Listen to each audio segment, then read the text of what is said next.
Becoming a Counselor, Assignment 1, Reaction Card 1. I am Joel Sutton. In response to the prompts regarding the first two chapters of reading and Module 1 activities, how confident I am in my preparation and ability to work with clients using basic case conceptualization. Overall, I think on a personal skills level, I am quite confident that I can perform the duties, evaluate the presenting stresses and problems from the clients, get to know the clients, connect with the clients, establish a healthy, positive therapeutic relationship, show my sincerity and desire to help them, and facilitate an egalitarian approach to problem solving, helping, and healing. With regard to professional skills, I still am very much learning, and I'm not always sure what I still even need to know, of course, because this is only the second semester of this program, and I'm very cognizant and aware of that. That said, I am very organized, I'm very theory driven, I'm very client centered, I'm strengths based, and I think I have a great conceptual awareness of both culture, religion, history, etc., that I can try to piece together the various puzzle parts that are presented by clients and help them to help to formulate with them a treatment plan and then interventions. So prompt 2, what do I bring to the room? Well, I just mentioned several of those, and there's a whole long list of them over here. I feel I am not the kind of person that generally likes to point out my own strengths. But that said, I do believe that after 20 years of service in an international school, predominantly 15 of those in an international school, that I do have a strong sense of cultural and gender sensitivity. My years in the classroom have not just been one of teaching, but one of trying to be the best teacher I can be, which I think has very much established the mindset and a lot of the fundamental skills to help me succeed in this role. I recognize that as a teacher, I cannot force or instill education in a student unless they are receptive to it and ready to learn. And so I think that very much translates into the therapeutic setting, where it is not my job to tell a client what to do as much as it is to help them gain an awareness, a sense of self-empowerment and strength to take action. And I think that those are very similar. And I think I'm pretty good to go with that. I'm also deeply empathetic, which I think will really, really help. Prompt number 3, where might I struggle? Now, this one I think is very easy to overcome. That said, I think it will come best with practice, and that is the diagnosis stage of it. Now, our textbook specifically points out that diagnosis is most generally required especially for managed healthcare providers, insurance providers, etc., within the first session of meeting a client. And I find that to be actually rather unethical. I think that in many cases, one 60-minute session that is also fraught with a lot of things of establishing the relationship, getting comfortable in the new environment, getting to know the client, going through informed consent and other intake procedures, and then pointing out a diagnosis that may carry with that person for the rest of their life, may impact their career opportunities, may impact their relationships, may exclude them from future healthcare options if they have, unfortunately, a pre-existing condition clause.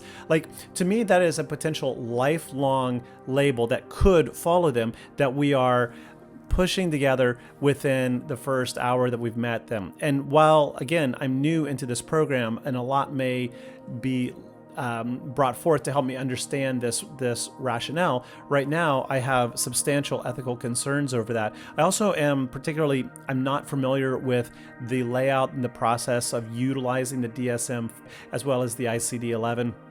I don't have experience with them, and I clearly need to improve in that area. Prompt number 4 asks, based on the I Can Start model, what is one thing that I would focus on in an initial setting that I think will be challenging for me? In the I Can Start model, I think the ascertaining or the assessment of need and placing a quantitative value of need on a client is actually something of deep challenge to me, and probably going to be similar to diagnosing, very concerning to me. And I need a lot of guidance and training and time to fully understand what are the implications, what are the options, etc. As our text points out, quote, there is a paucity of literature on how to determine, etc. In other words, the text acknowledges that there's very, very little research and literature out there to give guidance on how to appropriately identify the amount of need a client needs for all of the plethora of disorders and conditions and challenges that our clients are bringing to us. It also feels a bit conflicting in our role as a person-centered therapist in training. When a client asks me, what is my problem? What do I need to do? It's not my job to tell them. And it's actually counterproductive, I believe, to tell them, right? We're not supposed to impose our values and our will on the client. And so placing a concrete need that you need this treatment or you need that treatment or you need X sessions or whatever, or you don't need, that feels a bit conflicting, and I need to process that more. As I said, we also don't want to impose our values on our clients, yet placing a need is very much, I think, a values-based judgment that based on my understanding of your presenting conditions and based on my experience, this is what you need. But, as Viktor Frankl said, no person is able to judge the other person because our lives are so uniquely distinct. Even if we have seemingly similar backgrounds, we are still wholly unique organisms. And so placing this need, recognizing all of the external influences from MHO's income, existing conditions, etc., makes it really, really hard for me at this phase in my program to feel comfortable stating what the client's needs are. Prompt number 5, growth intentions. What is a specific skill from the readings that I really, really believe in? And that is the lifting, the amplification of skills-based approaches. Identifying what a client already has and is able to do and help incentivize, maybe not incentivize, but encourage to grow and expand and take advantage of that existing skill is far easier than, dusting off everything and starting to build from scratch, right? If a client is already excelling at something, and especially if they enjoy and embrace and appreciate that strength, then building from that is just exponentially easier and probably more likely to facilitate a sense of empowerment, responsibility, and positive awareness of self than it is to say, hey, here's something completely new that you need to learn and adapt to and incorporate into your lifestyle. So I think growing from a position of strength that clients already has is monumentally important. Final prompt. What are some reflections of myself as a counselor based on the concepts studied in this course so far? I feel really, really comfortable with the I Can Start model overall, though, as I said, the assessment and the needs area are places that I'm going to have to work on. I already utilize SMART goals daily with my students and teaching career. I'm quite comfortable with those. Cultural and context sensitivity is something that, as a resident in China, as a minority in China, part of a multicultural family, I feel is omnipresent in my life and something that I've learned to incorporate in almost everything I do.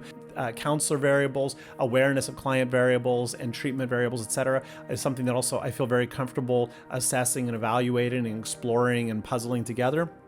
That said, I'm far less comfortable with the idea of working with managed health cares and the implications of third-party payers and how they influence and seemingly control some of our choices, the process of diagnostics as I outlined, and some very specific language of the frameworks. While I understand conceptions, I'm not always a vocabulary-centric person, so that's something I will have to work on. Thank you for watching. Apologies for running over on time.